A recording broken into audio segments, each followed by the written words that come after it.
There have already been reports of voter intimidation in cities across the country, and Election Day is still days away. Secretary of State Jocelyn Benson holding a press conference yesterday where she focused on heightened security precautions at the polls this year following the 2020 election.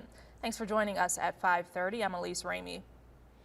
And I'm David Custer in our Flint studio. Officials across Michigan want voters to know their rights when it comes to casting their ballot. TV5's James Felton spoke to a local prosecutor to find out what you should do if you feel intimidated or see someone trying to interfere with the election.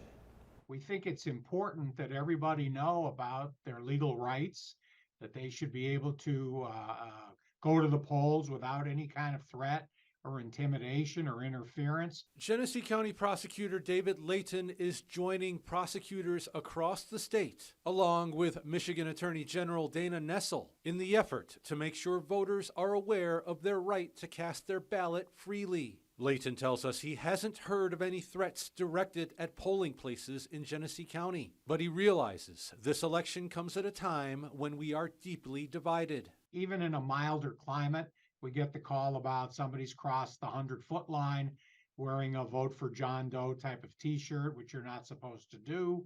But with the political climate the way it is now, with the hostility on the sides that exists, I think it's wise that we be on the lookout. Layton points out that anyone trying to infringe on someone's right to vote could face criminal charges ranging from misdemeanors up to felonies. He wants anyone who witnesses someone trying to interfere with the election to call law enforcement. And in cases of violence or intimidation, call 911. All of the police agencies are on alert around the county, and they'll be patrolling the polling places.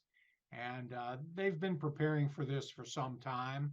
I know folks watch the ballot boxes where the absentee ballots are being dropped to make sure there's no shenanigans there.